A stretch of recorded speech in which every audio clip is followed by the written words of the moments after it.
Se não existe reencarnação, como explicar o sofrimento distinto de cada alma? Aí explica primeiro como que é essa sua visão de alma, né? Tá, Porque o que que é exatamente. alma, né?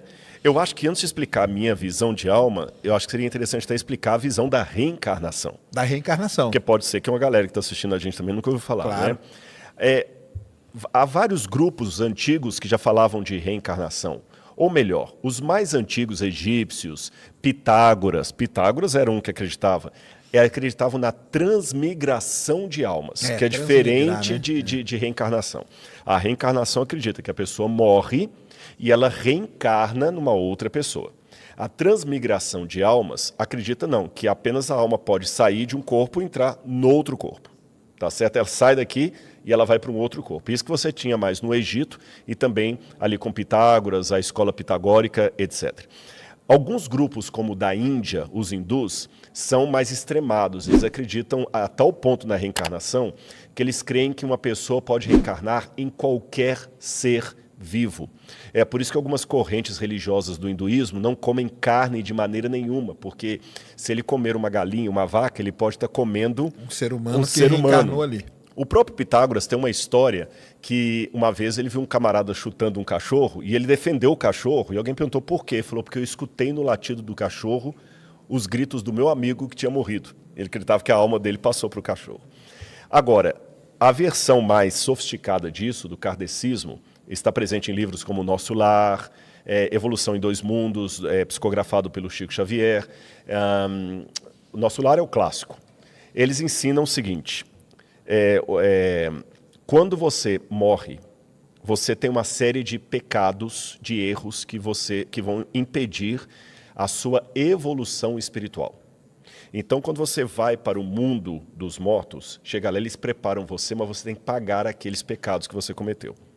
Então, a maneira de você pagar esses pecados, você reencarna, Entendi. Tá certo? Numa situação em que você agora vai sofrer por causa do sofrimento, que você vai purgar a sua pena. Então, por exemplo... A segunda chance, não? A segunda chance. Por exemplo, alguns espíritas, não todos, alguns espíritas acreditam que Joana d'Arc seria a reencarnação de Judas Iscariotes. Que o Judas traiu Jesus, então agora ele tinha que reencarnar numa mulher que morre nas mãos de cristãos. Entendi. Tá certo? Para pagar a traição ali.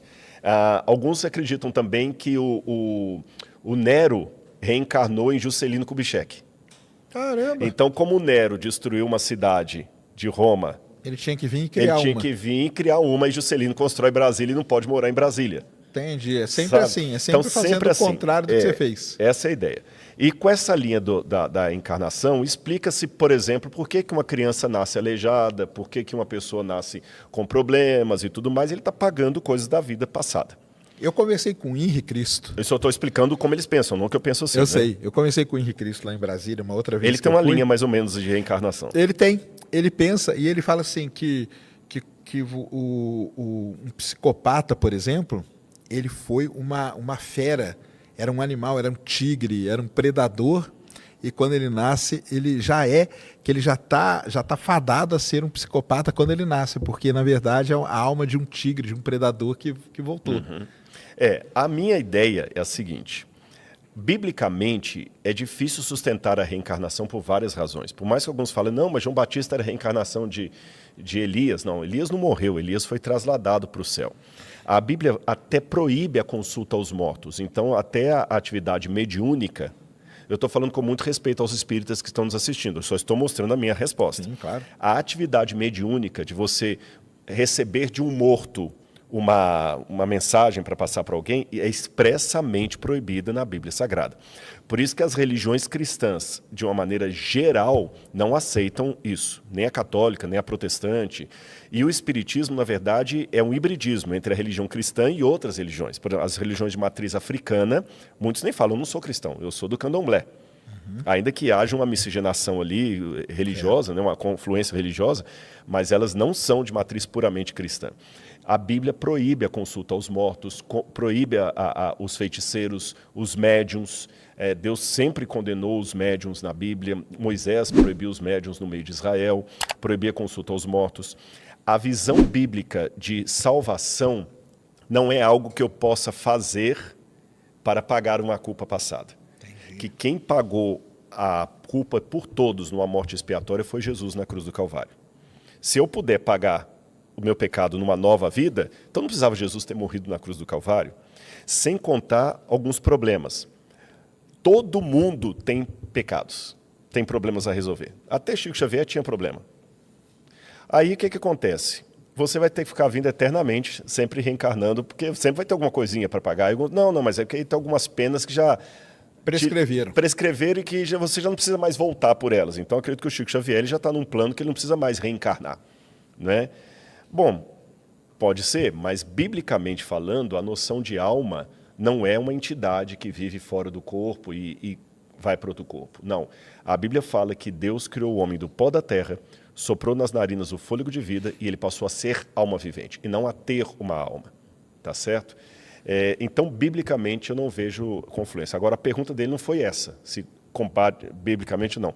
Como é que a gente explica esse sofrimento sem apelar para a doutrina da reencarnação? Eu digo o seguinte, a gente explica da seguinte maneira. O mundo, eu falei isso com o Serjão quando a gente estava conversando no Ciência Sem Fim, ele está num parênteses. E nesse parênteses da eternidade, nós estamos num parênteses na eternidade. O mundo está fora do propósito original de Deus. A única coisa que nós temos do propósito original de Deus é o instinto, que esse é inegável. Isso eu acho que o Sérgio concorda. Esse instinto nós temos. O instinto, essa vontade que ninguém ensina. Instinto é algo que ninguém ensina. A religião pode ser ensinada, os valores religiosos podem ser ensinados, mas o instinto ninguém ensinou. E nós nascemos com um instinto muito claro, que o Camus chamava de o mundo ideal e o mundo real. E quanto mais esses mundos estão distantes, maior é o nosso sofrimento. Então, no mundo ideal, é o mundo que Deus queria que fosse antes do pecado. E nós voltaremos para esse mundo real. Agora, para que esse mundo real volte, e o sofrimento no mundo não seja permanente, Jesus morreu na cruz do Calvário para que todo o sofrimento no mundo seja uma coisa provisória. Dói, machuca. O Sérgio estava falando da perda de um ente querido dele aqui, que morreu de uma maneira trágica, terrível. Esses dias eu recebi uma mensagem de alguém que sofreu muito, e agora a namorada foi assassinada há pouco tempo. Ele falou, cadê o amor de Deus? Um outro também que perdeu uma filha tragicamente num acidente, depois perdeu outra filha trágica, agora também assassinada. Você está entendendo? Então, quer dizer, as pessoas sofrem, isso é real. Mas lembra que Jesus na cruz do Calvário também sofreu. E ele sofreu para te mostrar que o sofrimento que você tem vai ser passageiro. Então, realmente, o mundo está desigual, está, mas não é para sempre. Isso seria uma ordem natural da vida? Você nascer, viver e depois morrer. Isso é uma ordem natural da vida. A ordem natural que eu quero dizer é o seguinte, não tem por que a gente contestar isso. Como que é? Se eu olhar apenas pelo lado da biologia... Não, nem estou falando pelo lado da biologia, não. Estou falando pelo lado da religião mesmo. É que pela religião não pode ser assim. Aí que é o ponto. Tá. Pelo lado da biologia é assim. Tá. Não tem nem o que questionar. Pelo lado da biologia, a pergunta dele nem faz sentido. Porque é aleatório. Né? O câncer está aí aleatório, então aleatório um pega, outro não pega. Paciência. Pelo lado da teologia, não. Pelo lado da teologia, nascer, crescer e morrer é o contrassenso daquilo pelo qual Deus nos criou. A morte é uma intrusa, não é um processo natural. Entendi. É uma coisa que está onde não deveria estar. E Deus vai trazer a juízo todas as obras justamente para que E o Apocalipse fala que o último inimigo a ser vencido é a morte. Entendi. E para a gente ter a certeza que essa morte é real, o próprio Jesus morreu e ressuscitou para provar que a vitória é real. E o ressuscitar não tem nenhuma relação com o reencarnar? Não, nada. Ressuscitar, você ressuscita, Sérgio. Reencarnar, você reencarna como uma prostituta do século XVI. Que quase todo mundo, muito artista é assim, né? Foi uma prostituta do século XVI, ninguém foi alguém normal, né? E o ressuscitar é uma coisa que foi só de Jesus ou não? Pode ser de todos nós? O único que ressuscitou para a glória de maneira definitiva foi Jesus. Tá. É lógico, tem uma tradição judaica que acredita que Moisés ressuscitou, né? Alguns mortos ressuscitaram quando Jesus foi também crucificado, mas fora esses casos especiais, as pessoas que Jesus ressuscitou morreram depois. Lázaro morreu depois e tudo mais. Agora, para fechar essa pergunta dele, eu tenho uma parábola que eu acho que dá para entender. Como é que eu explico o sofrimento sem recorrer à doutrina espírita? Só repete o nome dele, tá fácil? É Carlos Eduardo. Carlos Eduardo. Isso, Carlos Eduardo. Carlos, eu não sei se você, qual a sua idade, mas eu sou da época, eu sou dos anos 70, que a gente lia muito gibi. Homem-Aranha, Capitão América, eu adorava ler aqueles negócios lá. E diz que uma vez um garotinho estava lendo um gibi e ele passava a página e ele via que o bandido vencia.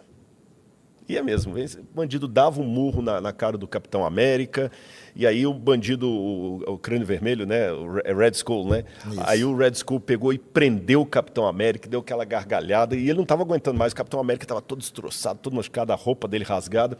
Aí o menininho não aguentou, sabe o que ele fez? Ele pôs o dedinho onde ele estava lendo e foi para a última página. Para saber o que vai acontecer. Na última página, o herói vence. Sempre vence. Depois que ele viu na última página que o Capitão América ia vencer, ele voltou a leitura para onde ele estava. E toda vez que o Red Skull dava uma gargalhada, ele falou, se você soubesse o que eu sei. Aí o Red Skull, agora eu acabei com você. Acabou? Não, se você soubesse o que eu sei. Então, a versão bíblica, diferente da versão da reencarnação, não é que essa criança está sofrendo porque está pagando uma coisa da vida passada. A versão bíblica é diferente. A gente, pelo Apocalipse, já leu a última página da história desse mundo. Entendi. E lá está dizendo que quem estiver em Cristo Jesus será vitorioso. Então a gente volta a leitura para hoje, e quando tem casos que eu não tenho explicação, eu só posso dizer, se você soubesse o que eu sei.